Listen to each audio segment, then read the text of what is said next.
मोरा, रिप मोरा, धनुष तोड़ने वाला रिप मोरा शत्रु है मेरा। और इधर भैया के द्वारा क्या कहा जा रहा है? नाथ शंभ धनु भंजे निहारा और हुई है कि दास तुम्हारा। तो इधर से कहा जा रहा है भंजे निहारा दास तुम्हारा, उधर से उत्तर आ रहा है कि भंजे निहारा शत्रु हमारा। कितना विचारों में विभेद है।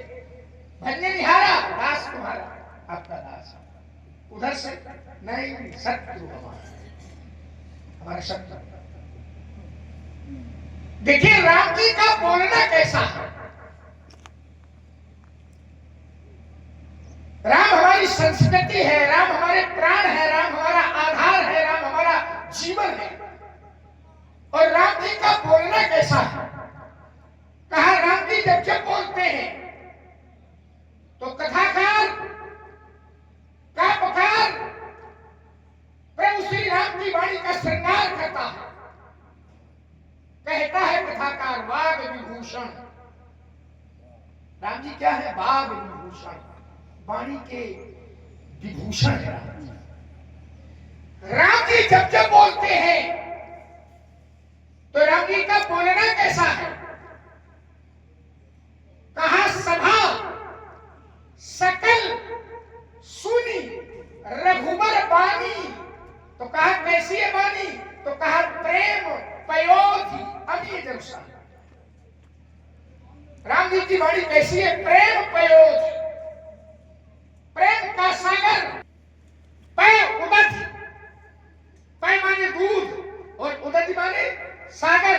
राम जी की वाणी सागर तो है पर खारा सागर नहीं है, दूध का सागर है, अर्थात क्षीर सागर। अम्य जरुसा, अमृत में सरी हुई है रघुनाथ जी की वाणी। ये कथाकार राम जी की विशेषता बताता है वाणी।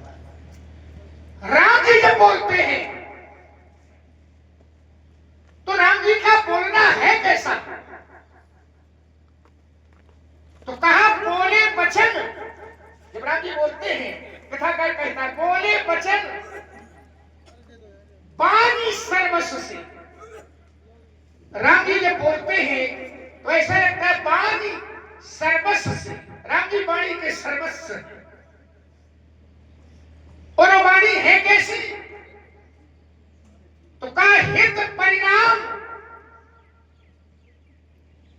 परिणाम में अर्थात फल देने में राम जी की वाणी कैसी? हितकारी। और सुनने में कैसी?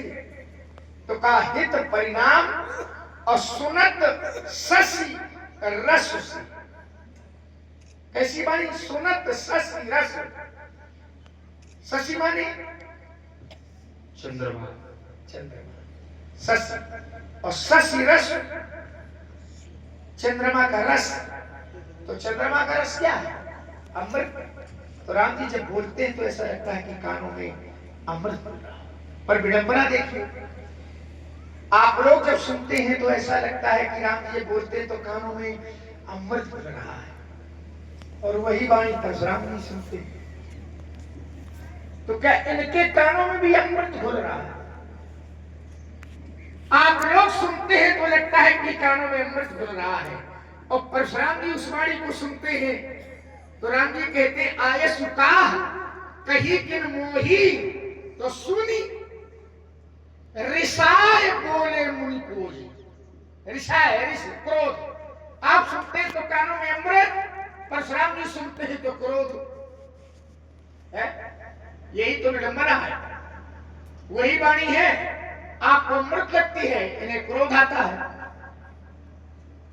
धनुष तोड़ने वाला इन्हें शास्त्राभाव के समान शत्रु दिखाई दे रहा है। आप लोगों को भी शत्रु दिखाई दे रहा है तोड़ने वाले। देखिए दृश्य एक है, देखने वाले अनेक हैं, पर सबके देखने का ढंग एक नहीं है। दृश्य एक होता है, बहुत लोग देखते हैं, अपने अपने ढंग से देखते हैं। आइए, बहुत अच्छे लोग बैठे हैं तो मैं एक दृश्य का दर्शन कराए दे रहा हूं। एक दृश्य है लोगों ने देखा, सबने। तो क्या सबने एक ढंग से देखा? कहा ना। कैसे देखा? तो कहा जाकी रही भावना जैसी, तो प्रभु मूरत देखी तिन तैसी। जिसकी जो भावना थी उस भावना के अनुसार उस दृश्य का दर्शन किया गया। कैसे? तो कहा जिस समय इस दृश्य को रणधीर राजाओं ने देखा। तो कैसे देखा? तो कहा देखई भूप महारणधीरा। तो इन्हें कैसा लगा? बोले मानो वीर रस धरे शरीर। उन्हें ऐसा लगा कि मानो वीर रस ही शरीर धारण करके आ गया हो रणधीर राजाओं। अब चलिए जरा, ये तो रणधीर राजाओं की बात हो गई। अब कुटिल राजा भी बैठे थे उसी समय, उन्होंने देखा। तो कैसे देखा? बोले डरे कुटिल नृप प्रभु निहारी। तो उन्हें कैसा लगा? बोले मनहु भयानक मूर्ति। कुटिल राजाओं ने देखा तो उन्हें भयानक मूर्ति का दर्शन हुआ। अब एक को वीर रस के रूप में दिखाई दे रहे हैं, एक को भयानक दिखाई दे रहे हैं। दृश्य एक है, देखने वाले अनेक हैं, पर सबके देखने का ढंग एक नहीं है। इसी दृश्य को असुरों ने देखा। रहे असुर छल छो निप बेसा, तो तिन प्रभु प्रकट काल सम देखा। देखिए शब्द क्या प्रयोग करते हैं आचार्य जी, बड़ी जादूगरी है। ऐसा शब्दकोश भी कहीं नहीं मिलेगा। रहे असुर छल छोनिप, एक शब्द आया छोनिप। तो शब्द कैसे बना? छोनिप माने तो इस शब्द बना है, छोनी कहते हैं पृथ्वी। सहज क्षमा छाड़े बर छोनी, तो छोनी माने पृथ्वी। और यहां शब्द छोनी, तो छोनी के पति का माने पति, जैसे भू पति, तो भू माने पृथ्वी और पति, तो छोनी, छोनी माने पृथ्वी। तो माने यहां अर्थ है राजाओं का। असुर राजाओं ने जिस समय इस दृश्य को देखा तो कैसे देखा? रहे असुर छल छोनी बेसा, तो उन्हें लगा तिन प्रभु प्रकट काल सम काल के समान दिखाई।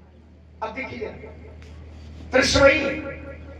अब इसी दृश्य को विद्वानों ने देखा, तो जैसा असुरों ने देखा था क्या वैसे देखा? नहीं। कैसे देखा विद्वानों?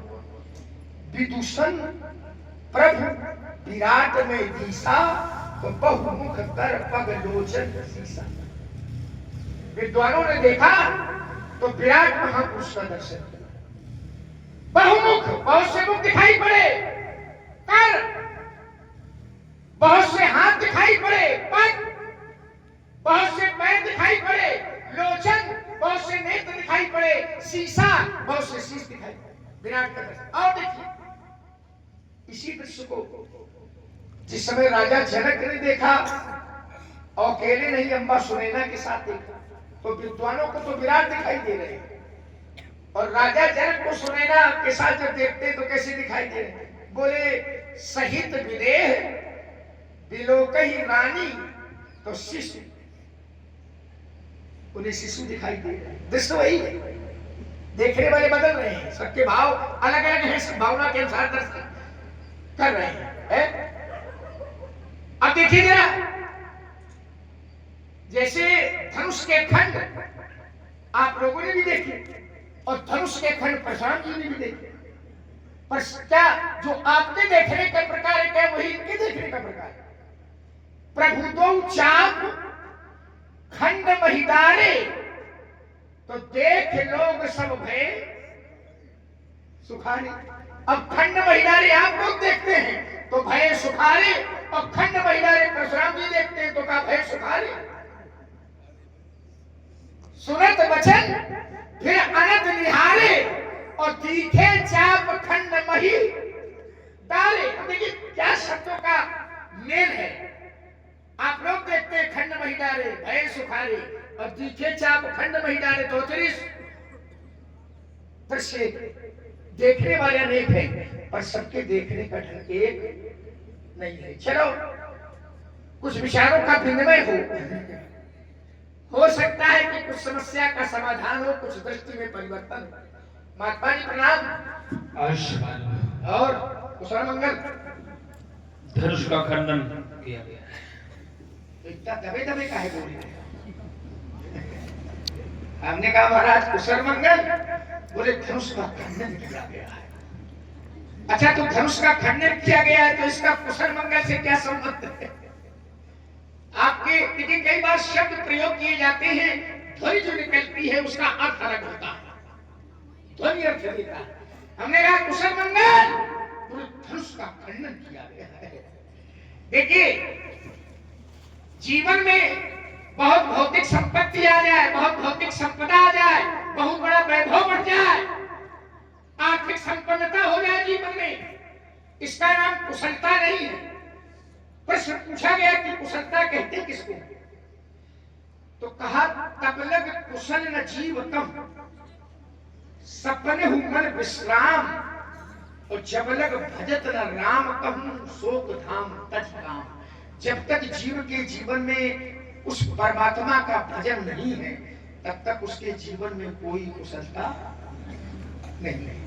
सपने मन विश्राम, देखिए इसी से एक और बात निकल आई, कुशलता भी नहीं है और सपने मन विश्राम, जीवन में विश्रांति भी नहीं है, विश्राम भी नहीं है।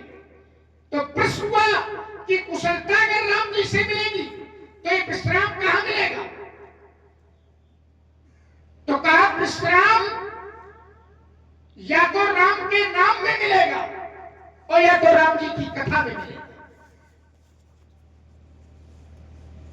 राम के नाम में विश्राम, सो सुखधाम राम असनामा और अखिल लोकदायक विश्राम। अखिल कहते हैं संपूर्ण, और एक लोक नहीं, अखिल लोकदायक देने वाले विश्राम। कहां मिलेगा विश्राम? राम के नाम में विश्राम, कथा में विश्राम। कहा रामचरित मानस यही नामा, तो सुनत श्रवण पाइए विश्राम। मंगल ये कहां मिलेगा? तो कहा ये भी या तो राम जी के नाम में मिलेगा या तो राम जी की कथा में मिलेगा। मंगल भवन अमंगल हारी और द्रवहु सो दशरथ अजिर बिहारी। मंगल कथा में मंगल, मंगल करणी कलिमल हरणी तुलसी कथा रघुनाथ, कथा रघुनाथ की, ये मंगल को करने वाले देने वाले। बड़ा क्रोध है, मूल में धनुष का टूटना है। एक बात मैं आपको बता दूं, अगर क्रोध का कारण धनुष का टूटना है, धनुष के टूटने पर आप क्रोध कर रहे हैं, तो बहु धन भी तोरी लड़काई और कबहू ना सरिस हीर नुकसान। महाराज महाराज, मैंने बाल्यावस्था में बहुत सी धनुइयां तोड़ी थी। अरे जब बहुत तोड़ी थी तो बहुत क्रोध नहीं था, बहुत तोड़ी थी तो आपके दर्शन नहीं हुए थे। आज बहुत नहीं, एक टूटा है, दर्शन की बात कौन करे, आप तो बहुत बढ़िया वाला प्रदर्शन हुआ है। तो महाराज ये प्रदर्शन बंद करो और प्रिय दर्शन करो। क्या ये धन पर ममता? इस धनुष पर आपकी ममता है? और अगर ममता है, अगर ममत्व है, तो क्या ही हेतु, इसका हेतु, इसका कारण क्या है? पूज्यपाद प्राकाश्वरी महामना श्रद्धे आदरणीय महामहोपाध्याय परिव्राजकाचार्य, शब्दों के चुनाव में हमारी कोई गड़बड़ी तो नहीं है। स्तुत्व वरेण्य हम जानना चाहते हैं, यही धन पर ममता, यही हेतु। तलवारों के बीच में फट फट करके चक चक बोलने वाले पिता बड़ा उदार है, बड़ा विद्वान है, बड़ा ब्राह्मण सेवी है, विश्व की संस्कृति का पुजारी है तुम्हारा पिता। मेरे सामने तुम्हारा भाई आया था राजकुमार, उसने बड़ी हिम्मत शब्दावली में कहा, नाथ समुदन भंज निहारा, कोई है क्यों एक दास तुम्हारा, लेकिन मेरे प्रश्न का उत्तर नहीं मिला। तुम जिस समय खड़े हुए मुझे लगा कि ये भी रघुवंशी राजकुमार है, अब मेरे प्रश्न का उत्तर मिलेगा। लेकिन तुमने किया क्या कि सुनि मुनि बचन लखन वो शाने, अब बोले पर धरे। आचार्यों के घर में पले हो, आचार्य वशिष्ठ की पाठशाला में पढ़ते रहे हो। अरे कम से कम ये विचार करना चाहिए कि विश्वामित्र मिले पुण्याई और पद सरोज मेले दो भाई, जिनके सामने जाकर के हम दोनों ने प्रणाम किया, अगर उनके द्वारा ऐसी कोई बात कही गई होगी उसका कोई ना कोई कारण होगा। तो लक्ष्मण कुमार ने विचार नहीं किया। अब भैया की विशेषताओं को दर्शाने लगा ये राजकुमार। भैया बड़ा मधुभाषी है, बड़ा मीठा बोलता है, भैया की वाणी प्रेम रसा। राजकुमार, भैया तुम्हारा मधुभाषी है, बड़ा अच्छा बोलता, तुम कैसे बोलते हो ये बताओ। बोले पर भैया अपमाने, अपनी बात को छिपा लिया। अब मीठा मीठा गप कड़ू कड़ू। भैया की विशेषताएं, वो तो हम भी कहते हैं कि भैया आया तुम्हारा हाथ जोड़ करके बोलने लगा, अब तुम ताल ठोक रहे हो। भैया तुम्हारा मधुभाषी हो सकता है, अरे तो कम से कम राजकुमार तो भैया का अनुसरण कर लो। अगर भैया की बारी प्रेम रस सामने है, दूध के समान, सागर के समान है, चंद्रमा में अमृत के रस के समान है, बड़ी विशेषताएं हैं, एक विशेषता तो झलका दो। तो मुझे लगा कि हाँ कि भैया के कुछ लिए हो। राजकुमार, संसार में आचार्य तुलसी का दर्शन है कि तुलसी मीठे वचन से सुख उपजत चहु और मधुभाषी होना चाहिए, मीठे वचनों का प्रयोग होना चाहिए, पर खुद कर नहीं पा रहे हो। भैया का उपदेश लगाए। लक्ष्मण कुमार ने सेवक धर्म की परिभाषा को परिभाषित किया, तो मैं विचार करने लगा। राजकुमार, जो सेवक होता है वो सदैव अपने स्वामी के हित का कार्य करता है। जो सेवक होता है वो सदैव अपने स्वामी के अनुकूल कार्य करता है। लेकिन यहाँ पर जो कार्य हुआ है वो सेवक के अनुसार नहीं हुआ है। भगवान शिव के धनुष का खंडन करके पृथ्वी में तोड़ करके दो खंडों में विभक्त करके फेंक दिया गया। तो ये सेवक का कार्य नहीं हो सकता, ये शत्रुवत हो गया। कई स्वामी हित सेवक सोई, जो अपने स्वामी का हित करता हो वो होता है सेवक। यहाँ तोड़ करके फेंक दिया, इसलिए मेरी घोषणा है, ही शिव धनु तोड़ा सोरेप मोड़ा।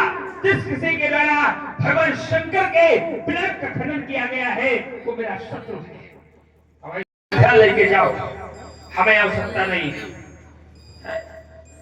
तब न कुशल न जीव का। तो राजकुमार, हमारे जीवन में सदैव कुशलता रहती है, क्योंकि ये जो तुम्हारा सुख है वो संसार के व्यक्ति के लिए हो गया। हम उस शिवकोट के ऊपर से, इसलिए हमारे जीवन में सदैव कुशलता है। मंगल, तो मंगल भी राजकुमार हमारे यहाँ है, हमें कहीं जाने की कोई आवश्यकता नहीं है। क्यों? क्योंकि हमारे आराध्य भगवान शंकर, हमारे गुरुदेव भगवान शंकर, हमारे सर्वस्व भगवान शंकर, जिस समय भगवान शंकर के शरीर पर और अलंकार और आभूषणों का दर्शन करते हैं, तो राजकुमार वहां चाहे जितने अमंगल लग जाए वो भी मंगल हो जाते हैं। भगवान शंकर के तन पर भभूत लगाते हैं। कौन सी? संसार की, वो भी चिता की। संसार कोई अच्छी जगह नहीं है, लेकिन ऐसी जगह की चिता की भस्म या भभूत जब भगवान शंकर के तन पर लगाई गई तो वो भी कहीं ना कहीं से मंगल करने वाली हो जाती है। सुकृति शंभु तन विमल विभूति मंजुल मंगल मोद प्रसूति। तो राजकुमार, कुशल भी हमारे जीवन काल में और मंगल भी हमारे जीवन काल में और विश्राम भी हमारे जीवन काल में। एक बार देवर्षि नारद ने भगवान नारायण से पूछा, तो नारायण के द्वारा देवर्षि नारद को बताया गया कि जिसके हृदय को विश्राम की प्राप्ति न हो रही हो या विश्राम न मिल पा रहा हो वो करे क्या? कहा, जपहु जाय शंकर शतनामा तो होई हृदय तुरंत विश्राम। भगवान शंकर के शतनामावली का जब नाम स्मरण किया जाए, कोई आवश्यकता नहीं है। ये कुशल, ये मंगल, ये विश्राम सब हमारे जीवन में बहुत ही गोली लड़काई। लक्ष्मण कुमार ने कहा मैंने अपने जीवन काल में बहुत सी धनुइयां तोड़ डाली, तो राजकुमार तुमने अपने बाल्यकाल में तोड़ा है। बालक छोटा होता है, माता की गोदी पर बैठा होता है और माता के केस पकड़ के खींचता है, चरण प्रहार भी करता है, लेकिन माता छोटे बालक पर दोष दर्शाना नहीं करती। अब वही बालक इतना बड़ा हो जाए माताई के बाल पकड़ खींचे तो माताई हो तुरंत मिला के रहेगी तो सब समझ में आ जाएगा। तो राजकुमार तुमने धनुष ही तोड़ी है, बाल्यकाल में तोड़ी है, लेकिन आज यहाँ धनुष टूटा है, अब बालक थोड़ा हुआ, इसलिए मेरे जीवन काल में कोई ममता नहीं। समझा बालक? रे राजा के लड़के रे न बालक कालवश बोल तो ही न संहार अब धन ही संत बुराई धन विदित सकल संसार। बहुत सुंदर सुनाया है आपने, और आपने अपने कथन का समापन जहां से किया है वहीं से मैं पूरा प्रारंभ कर रहा हूं। कहां से किया समापन? कहा खुद ही याद न हो तो कहा लक्ष्मण पूछ रहा है कहां से बंद किया है, क्योंकि जब बहुत अधिक व्यक्ति बोलता है तो उसे होश नहीं रहता है। कहां समापन किया?